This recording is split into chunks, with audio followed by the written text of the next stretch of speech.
Our channel commerce sir. और आज हम स्टार्ट करेंगे 12th क्लास का फर्स्ट चैप्टर एनपीओ। इस चैप्टर में देखेंगे हम लोग कि इसमें क्या आता है और कितने मार्क्स का चैप्टर है, इसमें कैसे कैसे क्वेश्चन पूछे जाते हैं। मैं आपको इस चैप्टर में सारा कुछ सिखाऊंगा और आपको हम स्टार्ट करेंगे एनपीओ चैप्टर। और ये जो चैप्टर है हमारा बहुत ही अच्छा चैप्टर है और ये 10 मार्क्स में आने वाला है। मैं आपको सिखा दूँ कि इस चैप्टर के अंदर से कि आपको 10 मार्क्स का पूछेगा। जैसे 10 मार्क्स का तो है ही, इसमें हमारे पास होता है क्या है, एक क्वेश्चन तो आएगा 1 नंबर का, एक क्वेश्चन आता है 3 मार्क्स का और एक क्वेश्चन आएगा 6 मार्क्स का। यानी कि ओवरऑल आपका 10 मार्क्स का चैप्टर रहेगा। और 1 नंबर, 3 नंबर और 6 नंबर। 1 नंबर में जैसे आपसे एमसीक्यू वगैरह क्वेश्चन पूछ लेता है। 3 मार्क्स में आपसे एक क्वेश्चन पूछेगा, या तो प्रैक्टिकल भी हो सकता है या तो थ्योरी भी हो सकती है। और 6 मार्क्स में आपका आएगा बड़ा क्वेश्चन, जिसमें आपको काफ़ी सारा कंटेंट दिया होगा या आपको उसमें बैलेंस शीट बनाने को बोल सकता है। तो कहने का मतलब है कि 6 मार्क्स में आपका थोड़ा बड़ा क्वेश्चन होगा। ठीक है, करते हैं एनपीओ की डेफिनेशन समझते हैं कि होती क्या है, क्योंकि एनपीओ जो हम पढ़ने जा रहे हैं हमें उसका रियल मतलब पता होना चाहिए कि एनपीओ है क्या। तो एनपीओ के लिए मैंने आपको एक डेफिनेशन लिखी है, मैं आपको समझाता हूँ कि एनपीओ होता क्या है। ठीक है, तो हमने लिखा है एनपीओ। अच्छा, एनपीओ का फुल फॉर्म होती है not profit organisation. Not profit organisation, ठीक है। तो एनपीओ इज दैट ऑर्गेनाइजेशन, यानी एनपीओ वो ऑर्गेनाइजेशन है which is created to provide social services to public. ये इसलिए बनाया जाता है जिससे कि हम लोगों को सोशल सर्विस दे सकें, उनको हम सर्विस दें, मतलब उनके जन कल्याण के लिए उनकी मदद करें, उनको सामाजिक कल्याण में उनकी सहायता करें, उनको सर्विस देना है। ठीक है, they do not have any purpose for earning profit. और हमारा ये कोई मोटिव नहीं होता कि हम उनसे क्या करें, प्रॉफिट कमाएं, उनसे पैसा कमाएं। हम उनको सिर्फ क्या देते हैं, सर्विसेज देते हैं, वो भी सोशल, जिससे कि उनका वेलफेयर हो सके। ठीक है, तो हमने ये लिखी 1 नंबर पे डेफिनेशन। आपसे कई बार पूछ सकता है कि आप एनपीओ की डेफिनेशन बताओ, तो मैंने बिल्कुल इजी लैंग्वेज में एक छोटी सी डेफिनेशन दी है, बस आपको इसको याद कर लेना। अगर आपसे पेपर में 1 नंबर में पूछता है तो आप इसको इजीली लिख सकते हो, कोई बड़ी डेफिनेशन नहीं, बिल्कुल छोटी सी है। ठीक है, तो हमने देखा कि एनपीओ क्या है। एनपीओ एक ऐसी संस्था है, एक ऐसा ऑर्गेनाइजेशन है जिसके अंदर ये सिर्फ मेन मोटिव इनका ये होता है कि हम लोगों को सोशल सर्विस दे सके, ना कि इनसे प्रॉफिट जनरेट करें। यानी इनसे में प्रॉफिट से कोई मतलब नहीं है, हम सिर्फ इनको सर्विसेज देते हैं। ठीक है, तो आगे देखते हैं, फिर में लिखा है एनपीओ इंक्लूड्स, यानी एनपीओ में क्या क्या आता है। ऐसे तो बहुत सारे हैं एग्जाम्पल, बहुत सी चीज़ें आती है, लेकिन मैं आपको मोटा मोटा बता दूं कि एनपीओ में ज़्यादातर क्या आते हैं। मतलब ये वो संस्थाएं हैं जो इनका मेन मोटिव सर्विस देना है, प्रॉफिट कमाना नहीं है। जैसे कि हॉस्पिटल है, अब हॉस्पिटल में आप जाते हो, सरकारी हो, है ना, या प्राइवेट हो, कोई सा भी हो, लेकिन वो आपको सर्विस तो दे रहे हैं, लेकिन उनका मेन काम है आपको क्या करना, सर्विस देना। वो भी कैसी, फ्री ऑफ कॉस्ट। बेशक पैसे कुछ लेते हैं, लेकिन वो पैसे इसलिए लेते हैं जिससे कि अपने आप को मेंटेन कर सकें। लेकिन जनरली जो हमारे पास होते हैं गवर्नमेंट हॉस्पिटल, आपको पता है उसमें तो फ्री में दवाई मिलती है, मेडिसिन, आपका इलाज होता है। तो उनको क्या करना है, प्रॉफिट कमाने से उनका कोई मतलब नहीं है, वो तो सिर्फ सर्विसेज देते हैं। ठीक है, ऐसे चर्च में जाते हो, चर्च में आपको सर्विसेज मिल रही हैं, टेम्पल, मॉस्क, मस्जिद, गुरुद्वारा, स्कूल, स्पोर्ट कॉम्प्लेक्स। जैसे स्पोर्ट कॉम्प्लेक्स मतलब जैसे आप क्रिकेट खेलते हो, ग्राउंड होते हैं बड़े बड़े, अम्बेडकर, ये सारे के सारे हमारे एनपीओ संस्था होती हैं। ठीक है, इनका मेन मोटिव प्रॉफिट कमाना नहीं होता, आपको ये ध्यान रखना है, क्योंकि ये एनपीओ के कुछ एग्जांपल्स हैं। ऐसे तो बहुत से एग्जांपल हैं, बट मैंने आपको ये इसलिए लिखा है ताकि आपको थोड़ा याद रहे कि भाई इनको एनपीओ की कैटेगरी में रखा गया है। जब हम क्वेश्चन करा करेंगे तो आपको जनरली इन्हीं के एग्जाम्पल ज़्यादा मिलेंगे। स्पोर्ट कॉम्प्लेक्स, हॉस्पिटल हो गया, ठीक है, तो आपको इनके एग्जाम्पल ज़्यादा मिला करेंगे। तो ठीक है, तो ये हमने देखा कि एनपीओ में कुछ बातें इंक्लूड हमने कर रखी है। अब हम देखते हैं कि इसमें क्या क्या अकाउंट्स बनाए जाते हैं। ठीक है, चलो, टॉपिक कवर्ड इन एनपीओ। इसमें हमें क्या क्या समझना है एनपीओ के अंदर, रिसिप्ट एंड पेमेंट अकाउंट समझना है, इनकम एक्सपेंडिचर अकाउंट समझना है, सब्सक्रिप्शन अकाउंट क्या होता है, या सब्सक्रिप्शन का मतलब क्या होता है, मटेरियल कंज्यूम किसे कहते हैं, या मटेरियल कंज्यूम होता क्या है, कैसे बनाते हैं, कैसे कैलकुलेट करते हैं, और लास्ट इज बैलेंस शीट। और लास्ट में हमारी क्या है, बैलेंस शीट। यानी इनमें हमें ये 5 मेनली जो 5 टॉपिक हैं उनको कवर करेंगे। मतलब इनको सीख लिया आपने, समझ लो कि आपका पूरे 10 मार्क्स पक्के। ठीक है, तो अब हम 1 बाय 1 समझते हैं इनको कि ये कैसे बनते हैं, इनकी क्या थ्योरिकल पार्ट है, क्या प्रैक्टिकल पार्ट है, ये कहाँ इयूज होते हैं।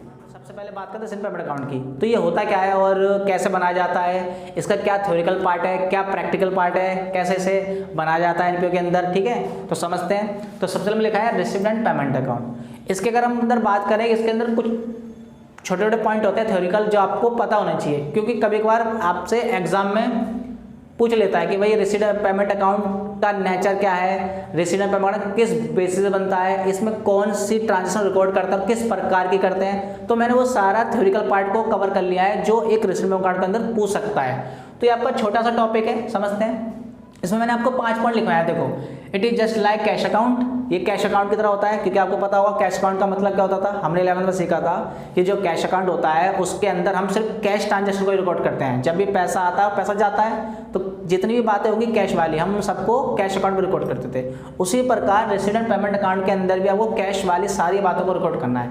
जिस हिसाब से कैश अकाउंट बनाते थे उसी हिसाब से रेसिडेंट पेमेंट अकाउंट बनाना है, ठीक है। Second point, it is prepare on the case basis. इसको हमेशा केस बेसिस बनाते हैं। हमारे पास अकाउंट में 2 प्रकार के बेसिस होते हैं, एक होता है एक्रूअल बेसिस, एक होता है केस बेसिस। पर हमें रेसिडेंट पेमेंट अकाउंट किस बेसिस बनाना है, ओनली केस बेसिस पर, ठीक है। थर्ड पॉइंट है हमारे पास, it records only cash transaction, ठीक है। आपको सिर्फ कैश ट्रांजेक्शन रिकॉर्ड करना है, उधार वाली कभी नहीं करेंगे, यानी कि क्रेडिट ट्रांजेक्शन हम कभी भी रेसिडेंट पेमेंट अकाउंट के अंदर रिकॉर्ड नहीं करेंगे। कौन से करेंगे, सिर्फ कैश ट्रांजेक्शन। फोर्थ पॉइंट है, it records both nature capital and revenue. इसके अंदर हम दोनों प्रकार के नेचर को रिकॉर्ड करते हैं, चाहे वो कैपिटल नेचर हो चाहे वो रेवेन्यू, ठीक है। अभी बात करेंगे कि कैपिटल और रेवेन्यू नेचर होता है क्या है। बस आप मोटा मोटा ये समझ लो कि कैपिटल नेचर वो होता है कि जब आप किसी भी ट्रांजेक्शन को करते हो वो आप डेली बेसिस पे नहीं करते, ना ही रूटीन बेसिस, वो कभी कभार होते हैं। एक तरह से मान लो कि मोटा खर्चा या मोटा रिसिप्ट, मतलब या तो किसी ने आपको मोटा पैसा दिया या आपकी जेब से मोटा पैसा खर्च हुआ, यानी कि ऐसा नेचर, ऐसा पैसे का रिसिप्ट या ऐसा पेमेंट जो कभी कभार होती है, ठीक है। अगर जो डेली बेसिस पे हो रहा है वो रेवेन्यू नेचर, जो कभी कभार होता है वो कैपिटल नेचर। तो आपको इसके अंदर दोनों ही ट्रांजेक्शन को रिकॉर्ड करना है, दोनों नेचर होंगे जो भी, चाहे वो रेवेन्यू हो चाहे वो कैपिटल, आपको दोनों को ही रिकॉर्ड करना है। और लास्ट पॉइंट है, it is also real account. इसको रियल अकाउंट भी कहते हैं, ठीक है। कभी कभार आपसे पूछ लेता है, क्योंकि आपको पता होगा हमने 11th क्लास में 3 प्रकार के अकाउंट सीखे थे, रियल, नॉमिनल और पर्सनल। तो ऐसे भी पूछ सकता है कि रिसीट और पेमेंट अकाउंट किस अकाउंट का पार्ट है, तो आपको याद रखना है रियल अकाउंट का पार्ट है, ठीक है। तो ये तो हो गया हमारा रेसिडेंट पेमेंट अकाउंट का थ्योरिकल पार्ट। अब हम समझते हैं इसका प्रैक्टिकल, मतलब कि इसको कैसे बनाते हैं, इसका अकाउंट कैसे प्रिपेयर किया जाता है, ठीक है। ठीक है, तो बच्चों तो हम स्टार्ट करते हैं कि रेसिडेंट पेमेंट अकाउंट कैसे बनता है। और मैंने देखो यहाँ पे बना के दे दिया है, जिससे कि हम समझते हैं कि आपको कैसे बनाना है, मतलब, ठीक है। क्योंकि आपको पता होना चाहिए कि रेसिडेंट अकाउंट कैसे बनाते हैं, क्योंकि पेपर में पूछ लेता है और आपको पता होना चाहिए। तो देखो डेबिट साइड में क्या आना है, क्रेडिट साइड में क्या आना है, ठीक है। तो देखो ये होती है हमारी डेबिट साइड और ये होती है हमारी क्रेडिट साइड, ठीक है। तो आपको पता होगा कि आपने 12th क्लास में हो तो 11th की बातें आपने पढ़ी होंगी। ये ऑलवेज डेबिट साइड बनी जाती है, वो क्रेडिट साइड, ठीक है। तो अभी भी मैंने आपको बताया था इसके थ्योरिकल पार्ट में, ये रेसिडेंट पेमेंट अकाउंट बिल्कुल कैश अकाउंट की तरह बनता है। और कैश अकाउंट में आपने क्या सीखा था कि डेबिट में जब भी पैसा आएगा तो डेबिट साइड में, और जब भी पैसा जाएगा तो क्रेडिट साइड में, ठीक है, याद रहेगा। चलो, तो बस मेरा आपको इतना ध्यान रखना है बातों का कि आप बस ये मान लो कि जब भी आपको पैसा कहीं से भी मिल रहा है, कहीं से भी अगर आपको पैसा रिसिप्ट हो रहा है तो डेबिट साइड में, और जब भी आपकी जेब से पैसा जाएगा तो क्रेडिट साइड में, ठीक है। तो देखो सबसे लिखेंगे to balance BD. To balance BD मतलब होता है कि आपका बिगिनिंग में कितना बैलेंस था। अब वो बैलेंस किसका, कैश का भी हो सकता है और बैंक का भी हो सकता है। तो देखो ओपनिंग बैलेंस जो है हमारे पास कैश और बैंक कुछ भी हो सकता है, ठीक है। जैसे कि ओपनिंग का मतलब होता है कि 31 मार्च को आप अपने बुक्स को क्लोज करते हो, अकाउंट्स को, जब अगले दिन यानी 1 अप्रैल को आपका नया सीजन स्टार्ट हो जाता है। जो 1 अप्रैल में आपके पास बचता है, जो निकल के आता है, उसे बोलते हैं ओपनिंग बैलेंस, और वो हमारा यही होता है, ठीक है। तो लिखे 2 एंट्रेंस फीस। आपके एनपीओ में अगर कोई एंट्रेंस मतलब एडमिशन लेना चाहता है तो आपको एंट्रेंस फीस पे करेगा, तो आपको तो पैसा मिल रहा है, इसलिए देखो हमने डेबिट साइड में लिखा। फिर 2 सब्सक्रिप्शन, यानी कि अगर आपसे किसी ने एडमिशन तो ले लिया, मतलब अब वो आपका मेंबर बन चुका है, तो मेंबर बन जाता है, उसके बाद उसे पीरियडली मतलब टाइम टू टाइम कुछ ना कुछ सब्सक्रिप्शन देना पड़ता है। क्यों देना पड़ता है, क्योंकि वो वहाँ का मेंबर ताकि बना रहे। एक तो फीस होती है कि आपने एक बार दे दी, वो तो आपकी लाइफ की एक बार फीस हो गई, लेकिन आपको उसका मेंबर परमानेंट अगर बनने रहना है तो आप क्या करोगे, उसको हर 1 महीने या 3 महीने या 6 महीने, मतलब आपको टाइम बेसिस पर जो भी उनका रूल होते होंगे, आपको उनको मेंबर बन के फीस पे करनी होती है, उसे बोलते हैं सब्सक्रिप्शन। लेगेसी मतलब वसीयत, किसी ने अपनी वसीयत एनपीओ के नाम कर दी तो इसका मतलब हमें पैसा मिला। लाइफ मेंबरशिप फीस, लाइफ में किसी ने एक बार फीस दी, ये भी आपको पैसा मिल रहा है। सेल ऑफ ओल्ड न्यूज़पेपर, अगर एनपीओ वाले जो हैं हमारे लोग, अगर वो न्यूज़ वगैरह पेपर पढ़ते होंगे, मैगजीन पढ़ते होंगे, खरीदते भी होंगे, तो उसके बाद हम बेचते भी तो होंगे, और बेचने से आपको क्या मिलता होगा? पैसा। तो देखो, तो हमें पैसा मिला, इसमें डेबिट साइड में लिखा है।